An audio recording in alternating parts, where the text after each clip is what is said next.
Que fait un homme lorsqu'il a tout? Une épouse magnifique et enceinte, un empire technologique valant des milliards et le respect du monde entier. Pour Nicolas Dubois, la réponse était simple. Il a tout jeté par la fenêtre pour une maîtresse. Il pensait que son pouvoir le rendait intouchable, qu'il pouvait faire taire la douleur de sa femme à coups de poing. Mais il a commis une erreur catastrophique. Il avait oublié qui elle était avant de prendre son nom. Il avait oublié qu'elle était une Beaumont. Et les Beaumont ne se contentent pas de prendre leur revanche. Ils réécrivent à l'histoire, effaçant leurs ennemis des pages du succès, jusqu'à ce qu'il ne reste plus qu'un récit édifiant, murmuré dans l'obscurité.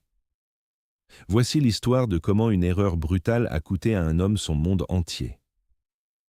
L'appartement de luxe dans le 16e arrondissement de Paris était moins un foyer qu'une déclaration de puissance. Occupant tout le dernier étage d'un immeuble haussmannien rénové, ses baies vitrées offraient une vue divine sur le jardin des Tuileries, une tapisserie de verdure luxuriante cousue au cœur de Paris.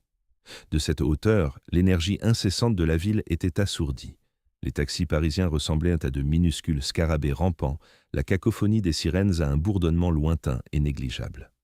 C'était un monde de perfection sereine et stérile, et Chloé Beaumont se sentait comme son plus bel ornement, le plus captif. Son mari, Nicolas Dubois, était l'architecte de cette cage dorée. Il était le golden boy du monde de la tech, le fondateur et PDG de Dynamic Nexus, une entreprise qui avait révolutionné la sécurité des données avec son logiciel impénétrable, Égide. Pour le monde, il était un visionnaire, un génie charismatique dont le visage ornait les couvertures de Capital et de l'Express. Pour Chloé, il devenait un étranger qui partageait son lit, mais pas sa vie. Il se déplaçait dans leur appartement opulent avec un air distrait, son esprit toujours ailleurs, ses doigts effleurant perpétuellement l'écran de son téléphone, comme si c'était une ligne de vie vers un monde plus intéressant que celui qu'elle occupait. Leur mariage, autrefois un tourbillon de romances passionnées qui avait fait l'envie de leur cercle social, s'était refroidi pour devenir un arrangement poli et creux. Les rires qui résonnaient autrefois dans leur salon caverneux avaient été remplacés par le cliquetis doux, presque apologétique, des couverts sur la porcelaine de Limoges lors de leur dîner silencieux. Nicolas était un maître du grand geste vide de sens. Un rare collier Cartier apparaissait sur son oreiller après qu'il ait manqué leur dîner d'anniversaire pour la 3e année consécutive. Une flotte de fleuristes livrait l'équivalent d'un jardin entier de pivoines à l'appartement le lendemain d'une dispute particulièrement cruelle et méprisante. Il achetait son pardon, supposant que son silence était une transaction. Chloé essayait de se convaincre que c'était simplement le prix de l'ambition. Nicolas construisait un empire, et les empires exigent des sacrifices. Elle avait sacrifié sa propre carrière naissante de conservatrice de galerie, son cercle d'amis qui trouvait l'arrogance polie de Nicolas rebutante, et maintenant son propre sentiment d'identité. Elle flottait à travers ses journées dans un brouillard de cours de pilates, de déjeuners de charité et d'essayages avec des créateurs qui la traitaient comme une poupée grandeur nature.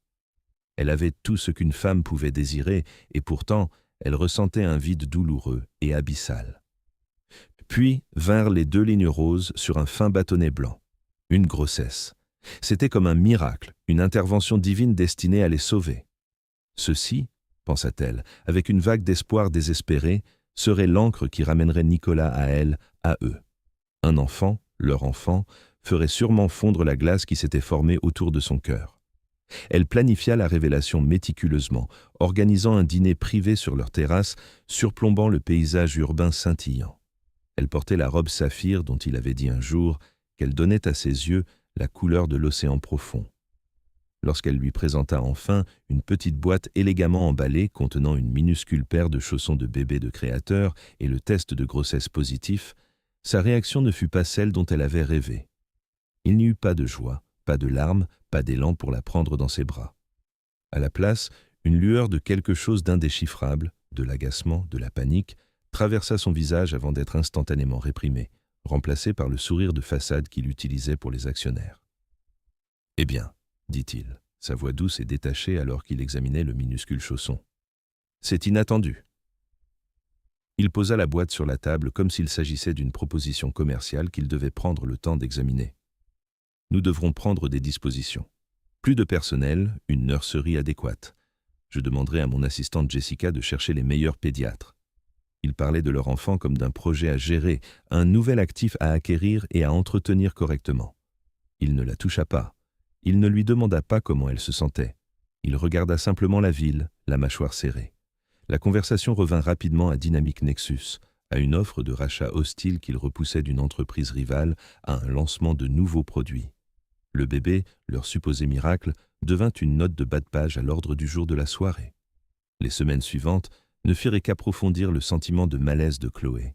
Nicolas devint encore plus distant, ses nuits au bureau de plus en plus tardives, ses voyages d'affaires plus fréquents et plus vagues.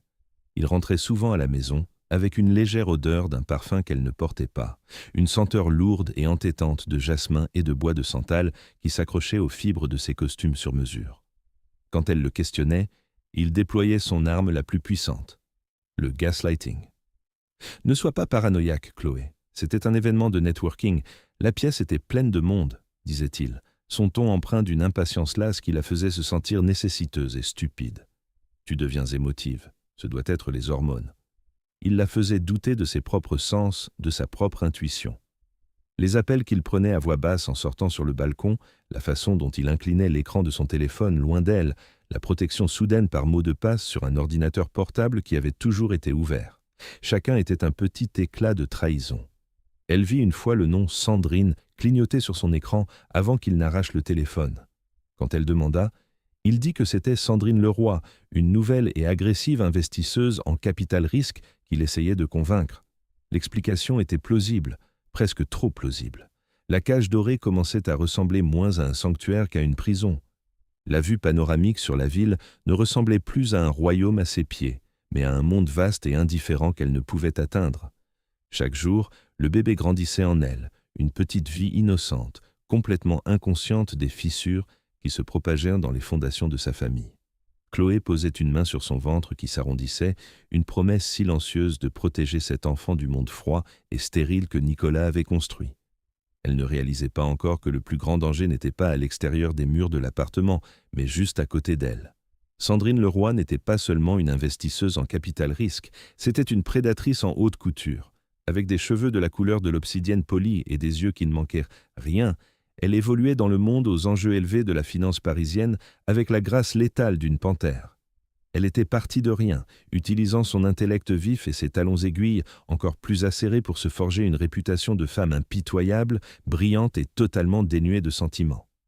Les hommes étaient soit des obstacles, soit des tremplins, et Nicolas Dubois, avec ses vastes ressources et son ego fragile, était le tremplin le plus prometteur qu'elle ait jamais rencontré. Leur rencontre n'était pas une coïncidence. Sandrine l'avait ciblée. Elle étudia Dynamic Nexus, identifia ses vulnérabilités, puis orchestra une introduction lors d'un sommet technologique à Courchevel. Elle ne le flatta pas avec les louanges serviles qu'il recevait des autres. Au lieu de cela, elle le défia, disséquant son dernier discours avec une précision chirurgicale qui le laissa à la fois furieux et profondément intrigué. Elle parlait son langage, le langage du pouvoir, de l'ambition et de la conquête. Nicolas, habitué à la douce soumission de Chloé, fut électrisé par le feu de Sandrine.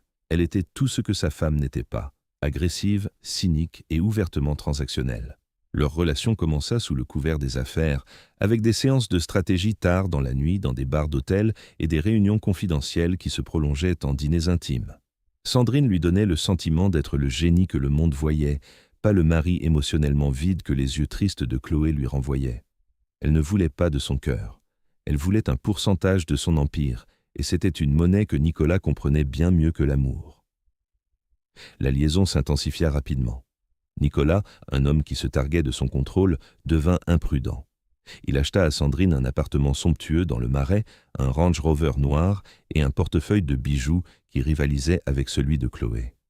Il se le justifiait comme le coup des affaires pour garder une alliée précieuse et potentiellement dangereuse heureuse. Mais c'était plus que cela. Avec Sandrine, il pouvait s'adonner aux aspects les plus vils de sa nature sans jugement. Son arrogance n'était pas seulement tolérée, mais célébrée. Son impitoyabilité n'était pas un défaut, mais une valeur partagée. Pendant que Chloé était à la maison, supervisant la construction d'une nurserie ultramoderne décorée dans des tons sourds de crème et de vert sauge, Nicolas était avec Sandrine dans son appartement minimaliste en chromé cuir, buvant un verre de grand cru et planifiant l'avenir de son entreprise. Il menait une double vie, et la tension commençait à se voir, non pas par la culpabilité, mais par une cruauté croissante envers la femme qui représentait la vie qu'il trouvait maintenant si étouffante. La grossesse de Chloé, qui aurait dû être une joie, devint son excuse pour tout. Ses nausées matinales étaient un inconvénient qui perturbait son sommeil. Ses fringales étaient un signe de son manque de discipline. Son épuisement était un fardeau pour son énergie.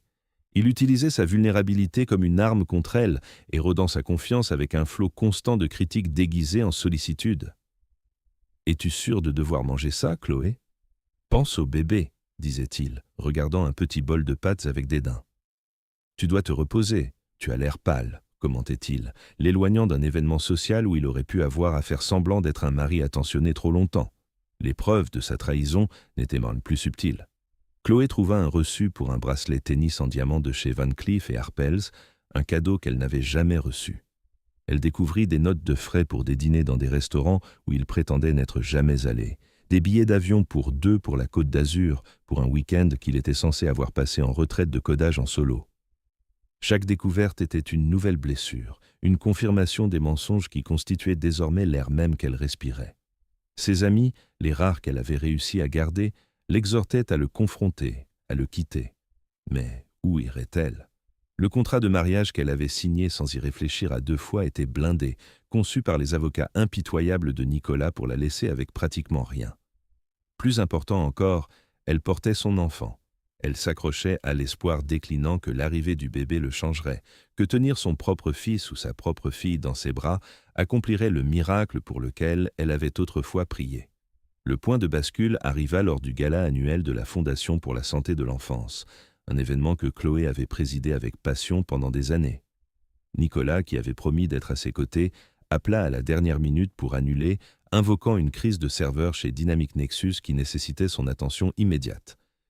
Déçue mais habituée, Chloé y alla seule, son ventre de 5 mois fièrement exposé dans une robe de soie émeraude faite sur mesure. Elle prononçait son discours, sa voix tremblant légèrement alors qu'elle parlait de la nécessité de protéger les plus vulnérables quand elle le vit. Il n'était pas au bureau. Il était de l'autre côté de la salle de bal, à moitié caché derrière une colonne de marbre, sa main reposant de manière possessive sur le bas du dos d'une femme saisissante dans une robe rouge sang. C'était Sandrine Leroy, la femme des articles de presse, l'investisseuse en capital risque. Il ne parlait pas affaires. La façon dont il la regardait, la façon dont son pouce caressait la soie de sa robe, le sourire propriétaire sur son visage, c'était un langage que Chloé connaissait intimement car c'était ainsi qu'il l'avait regardée autrefois. Le temps sembla ralentir. Les applaudissements du public ressemblaient à un torrent d'eau dans ses oreilles. Elle vit Sandrine se pencher et murmurer quelque chose à l'oreille de Nicolas, ses lèvres rouges effleurant sa peau. Nicolas rit, un rire profond et sincère que Chloé n'avait pas entendu depuis des années. À ce moment-là, le déni soigneusement construit dans lequel Chloé vivait vola en 1 million de morceaux irréparables. Ce n'était pas une amourette, ce n'était pas une erreur, c'était un remplacement.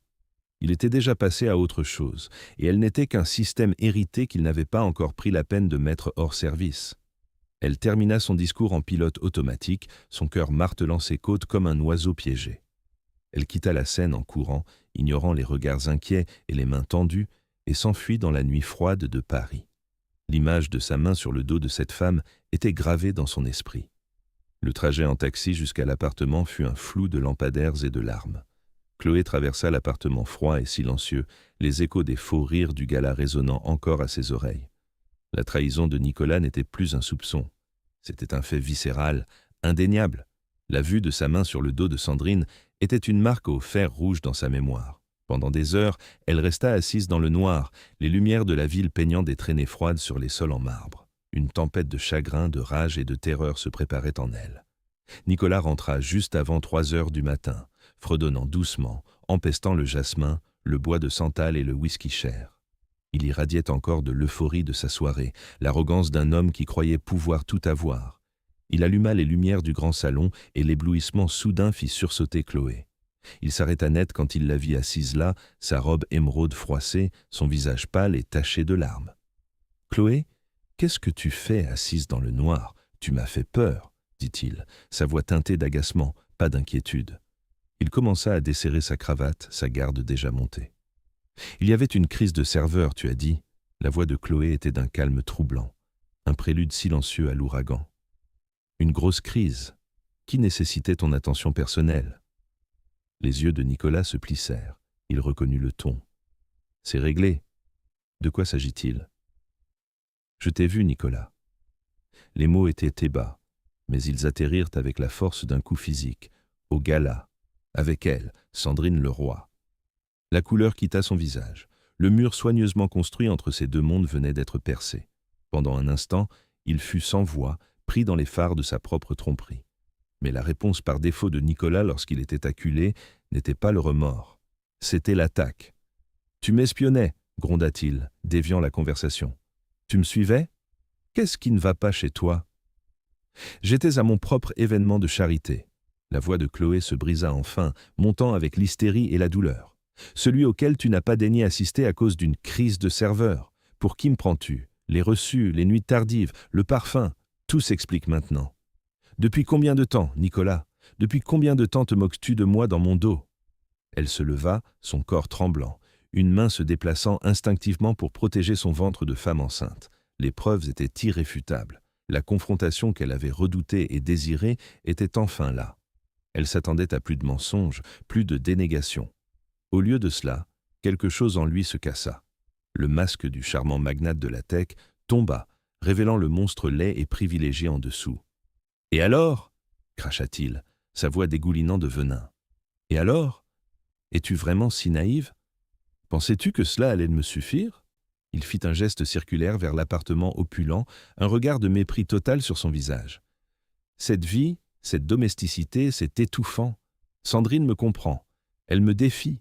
Elle n'est pas une épave émotionnelle et fragile qui a besoin d'une validation constante. » Chaque mot était une fléchette empoisonnée visant à la blesser dans les endroits les plus profonds et les plus vulnérables.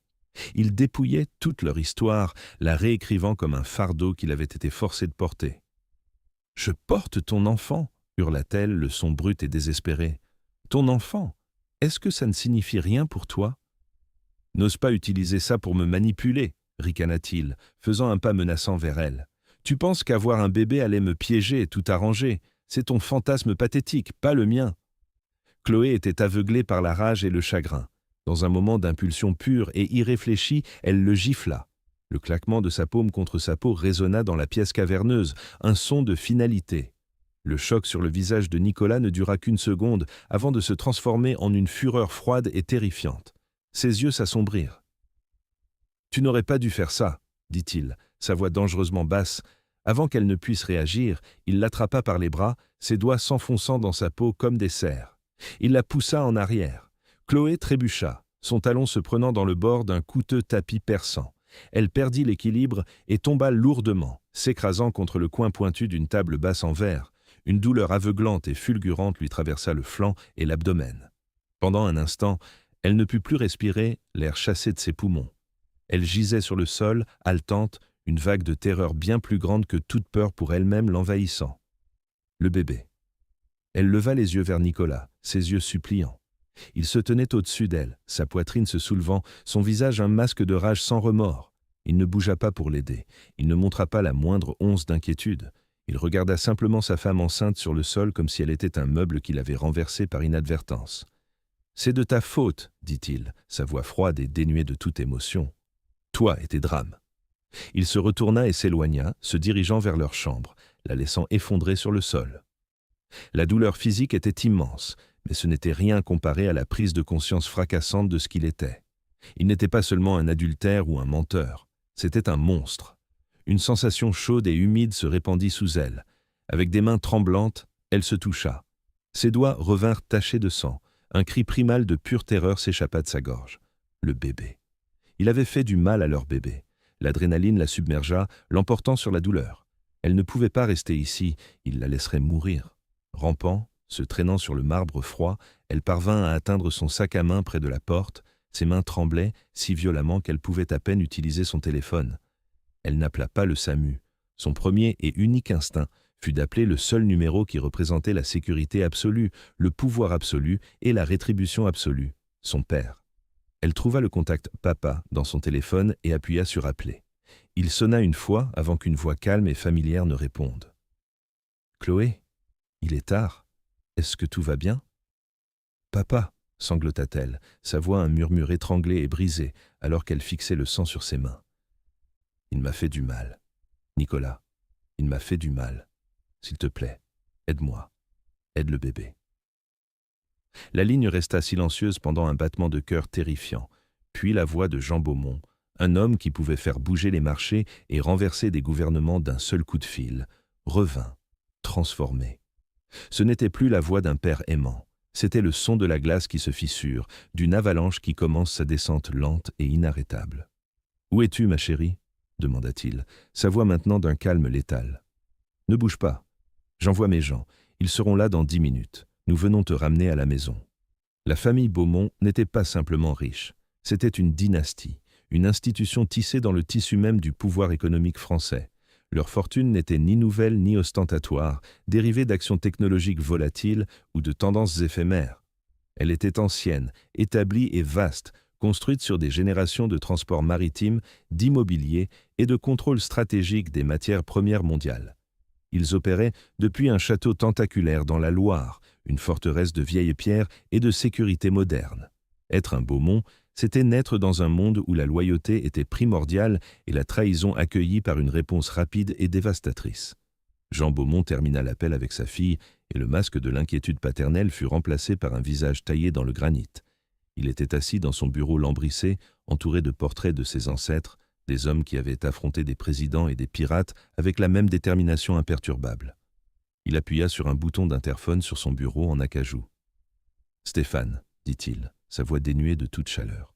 « Retrouve-moi dans le bureau. Maintenant, c'est Chloé. » Quelques minutes plus tard, Stéphane Beaumont entra dans la pièce.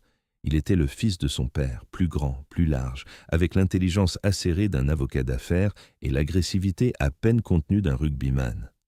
Il était le directeur des opérations de Beaumont Global, le visage public des affaires de la famille. Mais son vrai rôle était celui d'exécuteur. « Que s'est-il passé ?» demanda Stéphane en voyant l'expression sur le visage de son père. « Nicolas Dubois a posé les mains sur elle, » dit Jean, les mots tombant comme des éclats de glace. « Elle est enceinte et elle saigne. Nos équipes médicales et de sécurité sont en route pour la chercher. Ils ont 10 minutes pour la sortir de cet appartement. » La mâchoire de Stéphane se serra si fort qu'un muscle pulsa sur sa joue. La fureur protectrice qu'il ressentait pour sa sœur cadette était une force physique. « Je vais le tuer. »« Non, » dit Jean, sa voix tombant à un quasi-murmure, bien plus terrifiant que n'importe quel cri. « Le tuer est trop rapide, c'est un acte de passion. Nous ne sommes pas des hommes passionnés, Stéphane. Nous sommes méthodiques. Il a bâti un empire. Nous allons le réduire en poussière et saler la terre où il se tenait. Il va se réveiller chaque matin pour le reste de sa misérable vie et regretter le jour où il a entendu le nom de Beaumont. » Pendant que Jean parlait, il était déjà en action. Il passa 2 appels. Le premier au docteur Pierre Martin, le médecin privé de la famille et chef d'une unité médicale d'élite discrète qui ne s'occupait que du 1% mondial. Le second à Marc Durand, le chef de leur service de sécurité, un ancien commandant des forces spéciales qui gérait les problèmes les plus sensibles de la famille.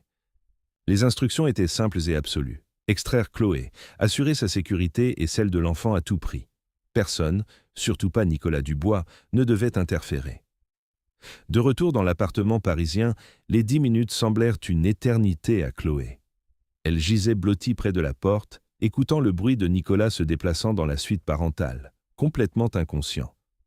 Puis elle entendit le clic silencieux, presque imperceptible, de la serrure de l'ascenseur privé en train d'être forcée. Les portes s'ouvrirent, non pas avec un ding, mais avec un murmure.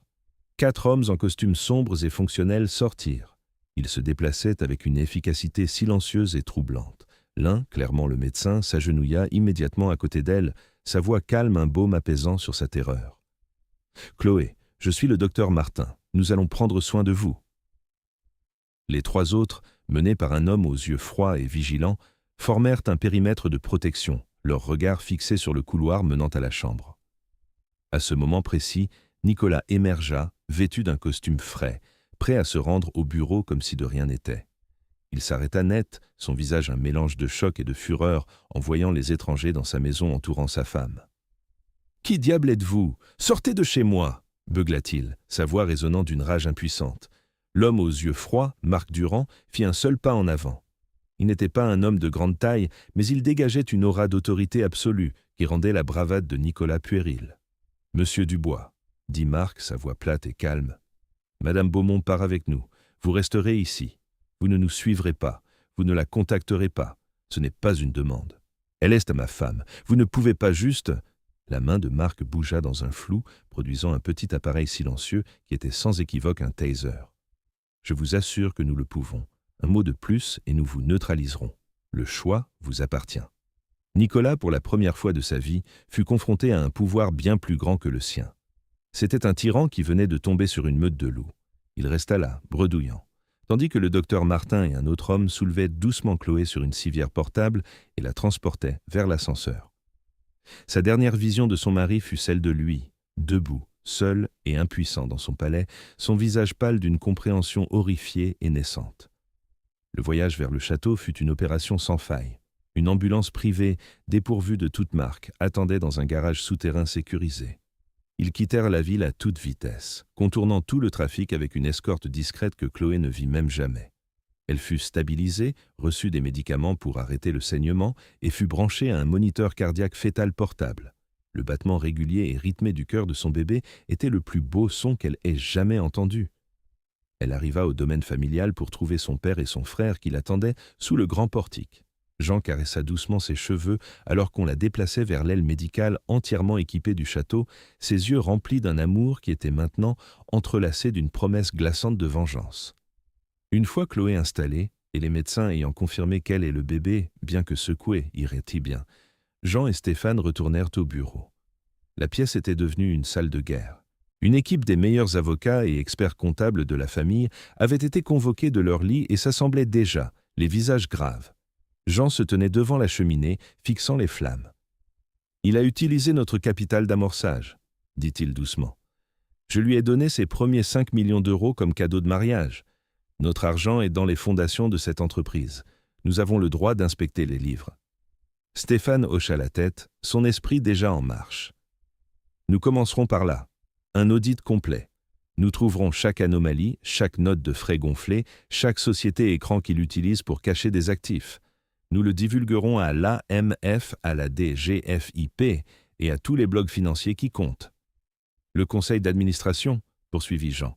Nous avons placé 2 de nos gens à son conseil pour protéger notre investissement initial. Ils ont été dormants, mais il est temps de les réveiller. Appelle-les. Je veux un vote de défiance initié d'ici la fin de la semaine, invoquer un leadership erratique et une potentielle inconduite financière. Et Sandrine Leroy, ajouta Stéphane, sa voix comme du gravier. Je vais demander à nos enquêteurs de faire une analyse approfondie. Tout le monde a des secrets. Nous trouverons les siens et nous assurerons qu'ils voient le jour au moment le plus inopportun. Le lion avait rugi. La machine Beaumont, un mastodonte de richesse, d'influence et d'efficacité impitoyable, était maintenant pleinement engagée. Elle était pointée comme un canon sur un seul homme. Nicolas Dubois avait agressé une Beaumont. Il n'avait aucune idée qu'il venait de signer l'arrêt de mort de tout son empire. Il était sur le point d'apprendre que certaines familles ne se contentent pas de serrer les rangs, elles partent en guerre. Pour Nicolas Dubois, le premier signe que le monde basculait fut subtil. Il arriva sous la forme d'un courriel à 7 heures du matin, le lundi suivant l'incident. Un investisseur majeur, un fonds de pension notoirement prudent qu'il avait passé des mois à courtiser, se retirait d'un tour de financement de 50 millions d'euros, citant de nouvelles préoccupations concernant la gouvernance d'entreprise. Nicolas était furieux, mais rejeta cela comme un cas de dérobade. Puis, les secousses commencèrent. Un appel de son directeur financier, la voix tendue par la panique, 2 de ses membres du conseil d'administration, de vieux alliés discrets de la famille Beaumont, que Nicolas avait toujours considérés comme des figures de proue inoffensives, venaient d'invoquer une clause peu connue des statuts de l'entreprise, exigeant un audit comptable et financier immédiat, non programmé et complet de Dynamic Nexus. La demande était juridiquement inattaquable. Nicolas sentit une sueur froide perler sur sa nuque. C'était trop une coïncidence. Il essaya d'appeler Chloé. Son numéro était déconnecté. Il essaya d'appeler son père, Jean, l'homme qui lui avait serré la main à son mariage et lui avait donné le capital d'amorçage qui avait tout commencé. L'appel aboutit directement à un assistant à la voix sévère qui l'informa que M. Beaumont était indisponible pour une durée indéterminée. L'assaut commença pour de bon. Ce n'était pas une attaque frontale, mais une campagne de 1000 coupures orchestrées avec la précision d'une campagne militaire depuis la salle de guerre du château. Les avocats de Beaumont Global, les plus redoutés du monde des affaires français, envahirent Dynamic Nexus. L'audit n'était pas un simple examen des livres, c'était une vivisection. Ils débarquèrent dans ses bureaux, exigeant chaque courriel, chaque note de frais, chaque bribe de données des 5 dernières années. Le voile corporatif soigneusement construit de Nicolas était systématiquement déchiqueté. Simultanément, Stéphane Beaumont activa leur réseau dans la presse financière. Des articles anonymes, impeccablement sourcés, commencèrent à apparaître sur des blogs influents et dans les Échos. Les articles faisaient allusion à une culture de direction toxique chez Dynamic Nexus, à des chiffres d'utilisateurs gonflés et à de potentielles irrégularités comptables. Le langage était prudent, évitant la diffamation pure et simple, mais les dommages furent immédiats et catastrophiques. L'action de Dynamic Nexus, autrefois la coqueluche du monde de la tech, commença à chuter. D'abord de quelques points, puis de 10, puis de 20. Des milliards de capitalisations boursières s'évaporèrent en quelques jours. Nicolas était piégé dans un cauchemar. Les ingénieurs clés, le sang vital de son entreprise, furent soudainement débauchés par des entreprises rivales avec des offres si astronomiques que Dynamic Nexus ne pouvait absolument pas les égaler.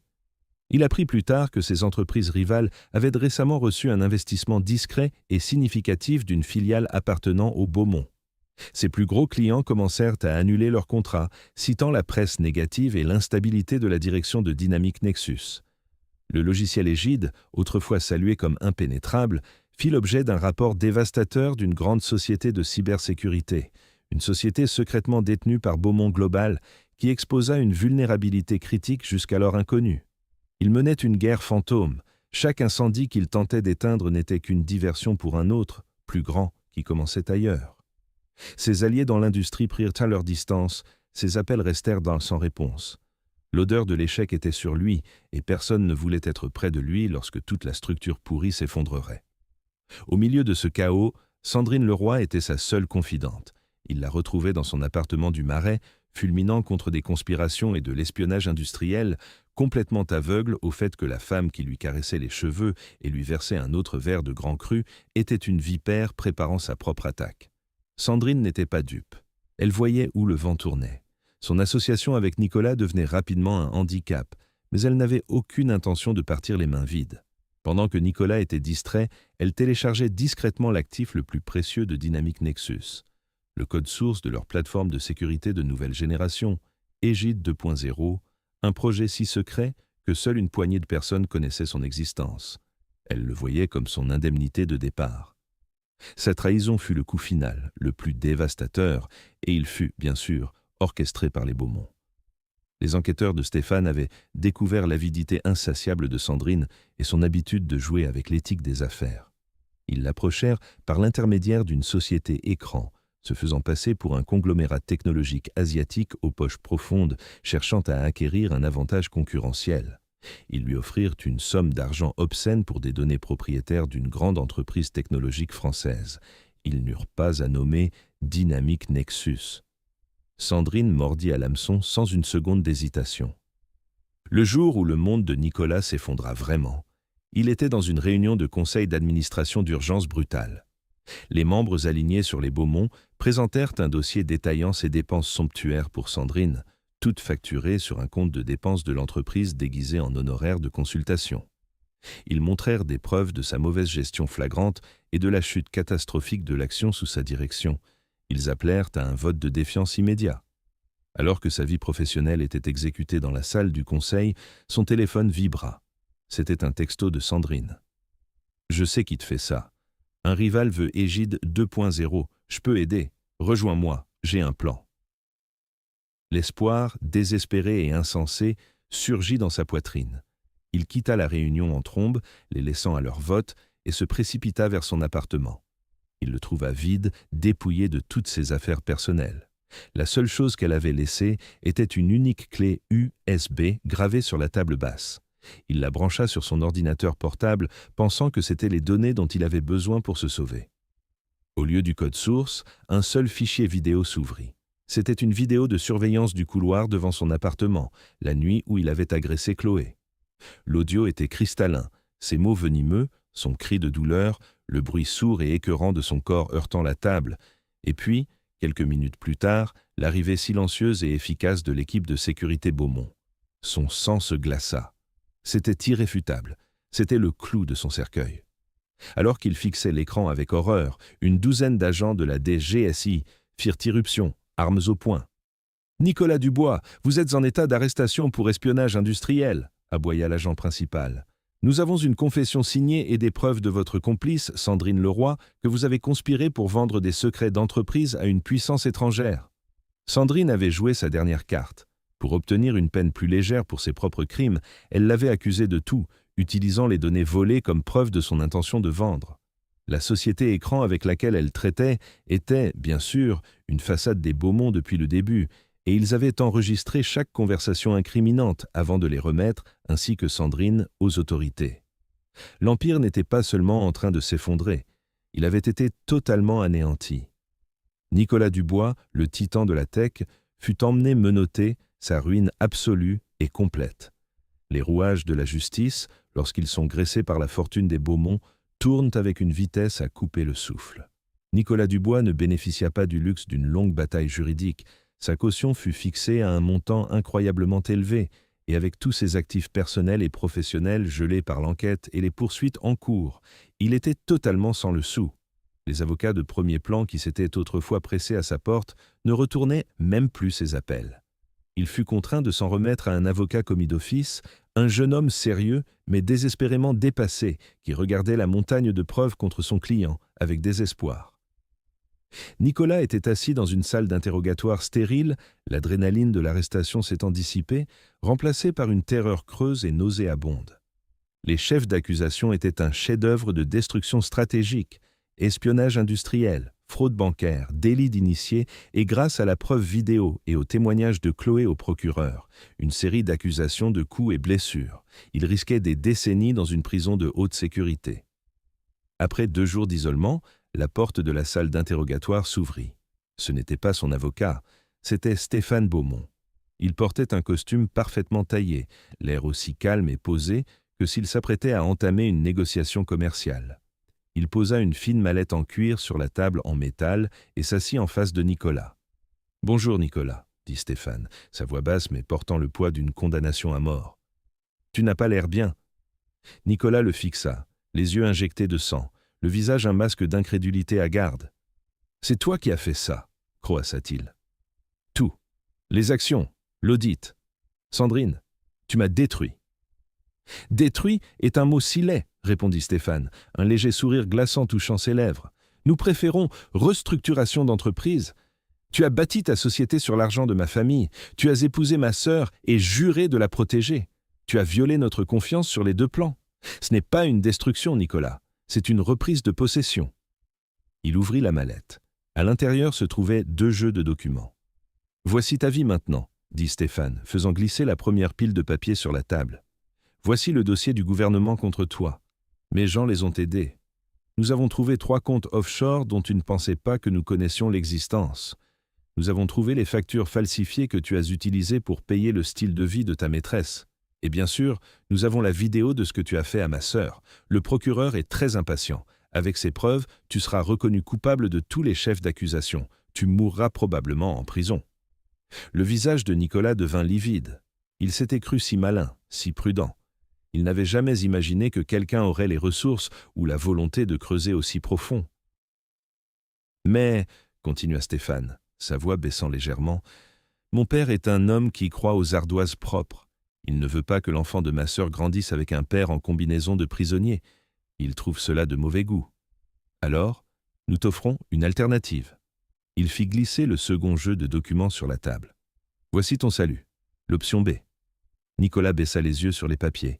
Le premier était une confession complète de l'agression sur Chloé, à détenir sous séquestre et à publier s'il violait un jour les termes de l'accord.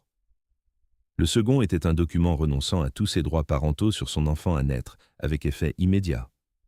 Le troisième était un ensemble de contrats cédant les derniers vestiges de sa propriété intellectuelle et chaque action qu'il détenait encore dans Dynamic Nexus, désormais sans valeur mais pour leur pouvoir de vote, à une société holding. Le nom de la société holding était l'héritage de Chloé S.A.R.L. « Tu signeras ces papiers, » déclara Stéphane, ne laissant aucune place à la négociation. En échange, certaines preuves liées aux accusations d'espionnage et de fraude ne se matérialiseront pas. Le dossier du gouvernement s'affaiblira. Tu feras toujours face à des accusations pour l'agression, mais avec notre influence, ce sera plaidé à la baisse. Tu purgeras une courte peine symbolique, peut-être 1 an dans une maison d'arrêt de basse sécurité. Quand tu sortiras, tu n'auras rien. Ton nom sera du poison dans le monde de la tech. Tu quitteras Paris et tu ne tenteras plus jamais, jamais de contacter Chloé ou son enfant. Tu cesseras, à toutes fins utiles, d'exister dans notre monde. Ce n'était pas un choix. C'était une exécution de la vie telle qu'il la connaissait. Il pouvait choisir une mort rapide ou une mort lente. Il regarda dans les yeux froids et impitoyables de Stéphane Beaumont et ne vit aucune trace de bluff, aucune possibilité d'appel. Il vit toute la puissance terrifiante d'une famille qui opérait sur un autre plan d'existence, une famille qui écrivait ses propres règles et sa propre justice. D'une main tremblante, Nicolas prit le stylo. Le crissement de sa signature sur les documents était le son de son monde entier en train d'être cédé. Il n'était plus Nicolas Dubois, PDG et visionnaire. Il était un fantôme, une histoire à ne pas suivre. Pendant ce temps, le jugement de Sandrine Leroy fut d'une nature différente, mais non moins finale. Les Beaumont n'avaient aucun intérêt à lui offrir un accord. Elle avait servi leur but. Le dossier fédéral contre elle pour espionnage industriel était en béton. Ses tentatives de trahir Nicolas n'avaient d'effet que creuser sa propre tombe plus profondément.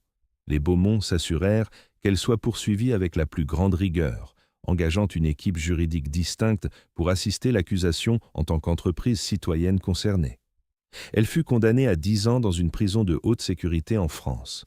Ses ambitions de pouvoir et de richesse se transformèrent en poussière dans une cellule de prison.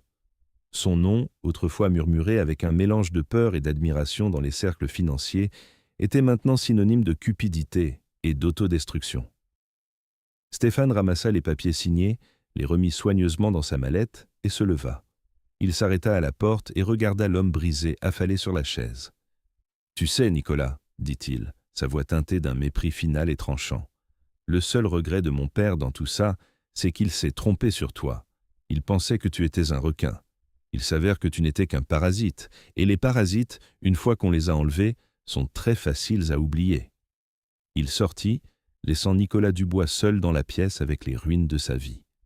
6 mois plus tard, les premières neiges de l'hiver recouvraient les terres du château d'une épaisse couche blanche et immaculée. Le monde extérieur aux formidables murs de pierre du domaine semblait lointain et assourdi. À l'intérieur, dans une pièce chaude et ensoleillée donnant sur les jardins givrés, une nouvelle vie avait commencé.